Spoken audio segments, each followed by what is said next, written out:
Hey guys, welcome to Anime. I am a confirmed human being, and today we're going to be talking about... Hey man, you should really give Gintama a try, but be prepared for a bit of a slog in the beginning. Okay, that's not really encouraging, but... Yo dog, you gotta check out One Piece. It gets good like 400 chapters in, but whatever. Time is a social construct. Well, that is extremely incorrect. I highly recommend Rent a Girlfriend, but it only gets good at chapter 218. Where are you getting this information? School days gets... No, it doesn't. Hi, how many times has this happened to you? You want to watch an anime or read a manga, then one of your friends tells you it'll get good eventually, or inversely, it gets real bad around this part. For the sake of my own sanity, I'm hoping that you just said a lot, because if not, then I must be the unluckiest person on the planet. This happens to me all the time, and if I had to gauge things numerically, I'd say that it only holds true about 30% of the time. And while quality is never a guaranteed constant for any medium, opening them all up to have lines like this dropped on the daily, anime seems to get it the most, and that got me curious. Why is that the case? Why is it a bad thing, and what can we do about it? Well, the way I see it, we have three options. 1. Go outside. 2. Pledge to my Patreon.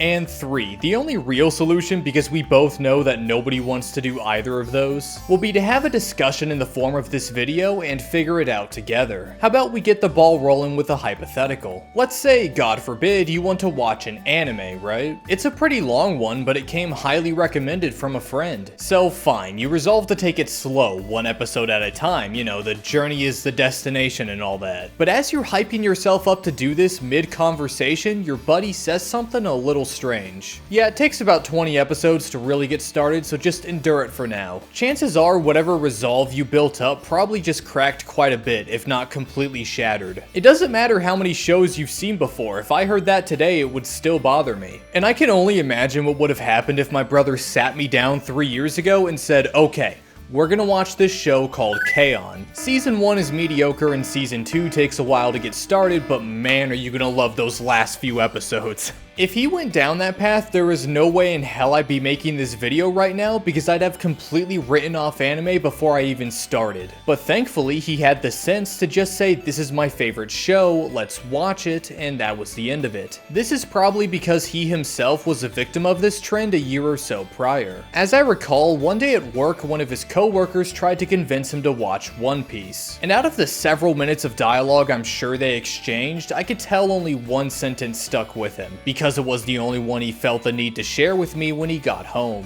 One Piece gets good at episode 895.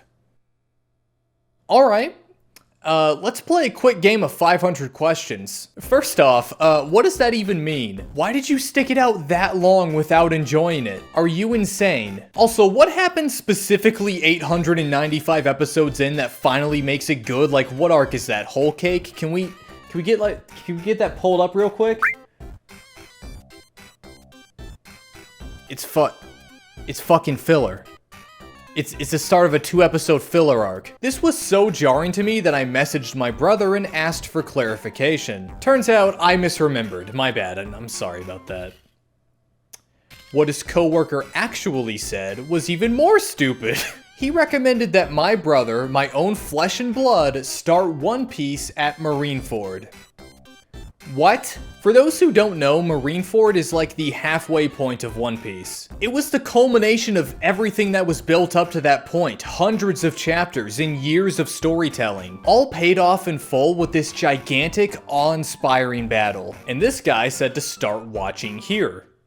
Words fail me. Hey man, I'm finally watching Breaking Bad, do you want to join me? Hell yeah, dude, I've never actually seen it, but I've heard some great things. What episode are you on? Oh, well, I took my buddy's advice and skipped a lot of the filler, so I'm a little confused. I don't know who this old guy is or why he's dying right now, but I'd say it's pretty much a masterpiece. But that's an extreme example. It'd be unfair to dismiss this entire statement because of one small dose of stupid. That's what we call lying. Usually when someone says it gets good at X or it falls off at Y, there's at least some semblance of truth to what they say, and this could be for a myriad of reasons. I think we all know that anime and manga production is often tumultuous to say the least. Sometimes the wrong people get put in charge of a project and then someone else swoops in and makes it all better. Some genres like slice of life and comedies may be predisposed to having slower starts because they rely heavily on the audience being endeared by their characters. So they have to devote quite a bit of time to getting to know them. I remember Konosuba in particular being like that. It took me quite a while to like the characters and thus find what they were doing funny. For a manga that solely relies on one person, changes in interest, mindset, or even health problems can greatly affect the outcome of a story, including whether or not it ever gets finished. Even the most popular franchises out there experience massive shifts in style and tone throughout their run. For example, Dragon Ball is split up into two halves, regular-ass Dragon Ball and Dragon Ball Z. To greatly oversimplify things, the original is very comedy and martial arts focused, while DBZ is more brutal, more serious, and features a lot more supernatural abilities for the sake of increasing scale. Personally, I adore both of these, with a slight favoring to Z for its fantastic villains, jaw-dropping moments, and powerful emotional storytelling. But I also think you can't have one without the other. They're different, sure, but they're two halves of one whole. One of my favorite things about Dragon Ball was following Goku through his life. Seeing him grow, gather friends, start a family, go on so many adventures, and have so many fierce battles. But if somebody much preferred the more goofy and grounded version of this world, I can't call them crazy for dismissing Z as inferior. And the next step after developing that opinion could be to go off and tell other friends to just stop reading once they get to Z, or just go in with lowered expectations. Their sentiments aren't unfounded, that's not the problem. Not everyone likes everything. The real issue is twofold, and the first part,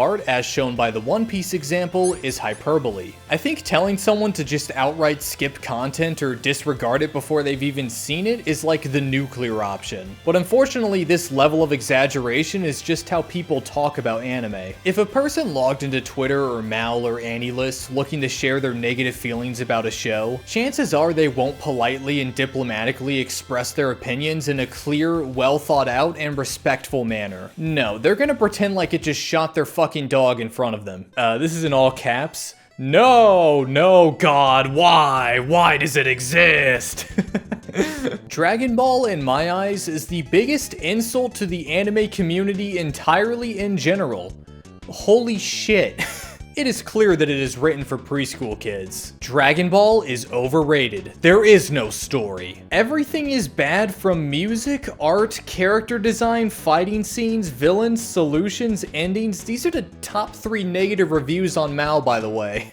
This is how anime is discussed quite often, and I think that seeps into our phrase of the day here a little too much. Like, yes, part 1 of JoJo is pretty generic and a little boring, but I would have to be a resident of Stupid Town to tell you to just disregard it entirely before you've even given it a chance. And when you don't save this line for emergencies only, it comes across as really weird. So recently I've been watching Gintama with one of my good friends. He'd seen the show a few years ago and I'd never seen it before. As of writing, we're about 30 episodes in, and I gotta say, I'm enjoying it quite a bit. Oh no. もうあいつらに頼み事すんのはやめよう。 Why is the dog at the counter? What the fuck? Obviously, there are some dud jokes, some outdated bits, and a lot of moments that I don't really understand because I don't live in Japan, but all in all, good stuff. The characters are likable, the music is great, and it does a good job creating the nice, comforting atmosphere that a long shonen series provides. It's old reliable. I show up, I have a good time, I head out. But as I was watching one day, right after an episode ended, my friend just said, yeah, don't worry, it gets more serious later down the line, you can skip around if you want. And for the record, that's all the context I have to give. It was completely unprompted. I mean, I guess I hadn't laughed in a while, but really? We're going right there? Was I giving off the false impression that I wasn't enjoying myself that much? Well, I asked him, and he said that because he thinks I'm very critical about anime, which I think is adorable, he didn't want me to drop it, so he said that. So it got me thinking, what does this mean? And is this how we all feel when we say stuff like this? If so, what does that say about us? And most importantly, what the hell kind of authority do I have to speak about this? Well, during my quest for understanding, I ended up unearthing a repressed memory, one that gave way to a horrifying realization. A while back I was showing one of my friends Clannad, as I do 24/7 365. Ironically enough, another victim of the hyperbole epidemic, as season 2 kinda tends to eclipse season 1 because of how good it is. Why is it no one sees that this anime is a disgrace to anime? Look at it. Look at it. Hey, look at it. Can't you tell? This is disgusting. Of course I realize saying that is wrong.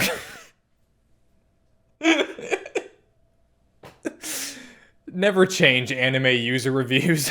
Anyways, by the time my friend and I got to episode 9, the end of the first major arc, he had complimented the animation, praised the music, the characters, the comedy, and even shed a few tears. These are all correct things to do while watching Clannad. You would not be my friend if you did otherwise. However, once the ED rolled around on that last episode, I opened my big fat mouth and said, yeah, that first arc is everyone's least favorite, don't worry, it gets really good from here.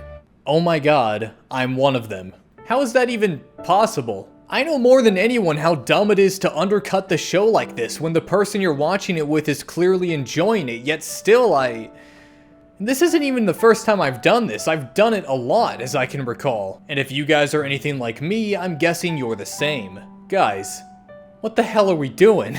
This leads to issue 2.